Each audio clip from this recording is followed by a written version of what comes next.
নমস্কার, কেমন আছেন সবাই? আমার চ্যানেলের তরফ থেকে সকলকে জানাই অনেক অনেক ভালোবাসা।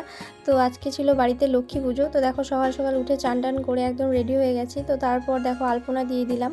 তো আজকে ছিল ভাদ্র মাসের লক্ষ্মী, এটা ইন লক্ষ্মী বা ভাদুরে লক্ষ্মী নামেও পরিচিত। তো দেখো এদিকে আমাদের বাড়িতে পুজোও কমপ্লিট হয়ে গেছে। তো সিংহাসনের এই প্যাঁচা এবং পেঁচি আমার খুবই কিউট লাগে এদেরকে, তাই তোমাদের সঙ্গে একটু শেয়ার করে নিলাম। তো তারপর এদিকে দেখো সোনামা বললো যে মা আমি কামরাঙা খাবো, তাই ওকে একটু বিট লবণ দিয়ে কামরাঙাগুলো মেখে দিলাম। তো আমিও ওর কাছ থেকে বেশ কয়েকটা নিজেও টেস্ট করে নিয়েছিলাম। তো কামরাঙাগুলো বেশ খেতে মিষ্টিও ছিল। তো তারপর এদিকে দেখো সোনামাকে আমি কামরাঙাগুলো কেটে দিয়ে দিলাম। তো ও খুবই মজা করে খাচ্ছিল এটা। ও এই ফলটা খেতে খুব ভালোবাসে, যেহেতু একটু টক মিষ্টি টাইপের হয়।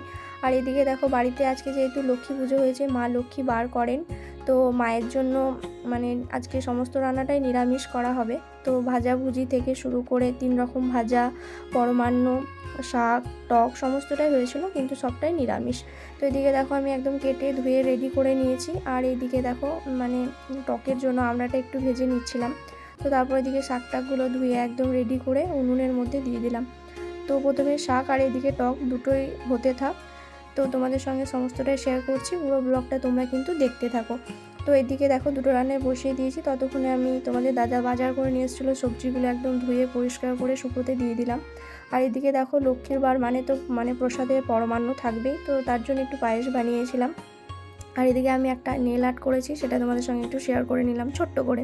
তো তারপর এদিকে দেখো লক্ষ্মীর বারের ভাত খেতে বসে পড়েছি। তো ভাত খাওয়ার পর একটুখানি রেস্ট নিয়ে চলে গেছিলাম হচ্ছে টিউশনে। তো আজকে ছিল 5 সেপ্টেম্বর। তো তোমরা তো সকলেই জানো আজকে শিক্ষক দিবস, তাই আমাদের টিউশনেও একটু ছোট্ট করে কি বলবো, কেক কাটিং থেকে শুরু করে একটু আয়োজন করা হয়েছিল। তো এদিকে দেখো আমাদের দিদিগুলো সবাই বেলুন ফোলাতে ব্যস্ত। তো বেলুন ফোলানোটা আমার দ্বারা হয় না, তাই আমি এটা করিনি। তো সবাই করছিল, তোমাদের সঙ্গে একটু শেয়ার করলাম। বেলুন ফোলানো, বেলুন লাগানো এগুলো সমস্তটাই ওরাই করছিল, আমি জাস্ট একটু শেয়ার করলাম তোমাদের সঙ্গে। তো তারপর এদিকে আমাদের ওয়েলকাম ড্রিঙ্কে ছিল স্প্রাইট, থামস আপ সব রকমই ছিল। তো তারপর এদিকে দেখো কেক কাটিং শুরু হয়ে গেছে। তো আমাদের শিক্ষক মহাশয় আমাদের মধ্যে এসে হাজির হয়ে গেছেন। তো প্রথমে কেক কাটিং, হ্যাঁ, তো কি বলবো, সেই দিনটা খুবই ভালোভাবে কেটেছিল আমাদের। তো তোমাদের সঙ্গে একটু শেয়ার করলাম, তোমাদের কেমন লাগলো কমেন্ট করতে কিন্তু ভুলবে না। আর এদিকে দেখো শেষে স্যার আমাদের জন্য বিরিয়ানির ব্যবস্থা করেছিল। তো আমরা ততক্ষণে বিরিয়ানিটা এনজয় করি, তোমরা ততক্ষণে চ্যানেলটা সাবস্ক্রাইব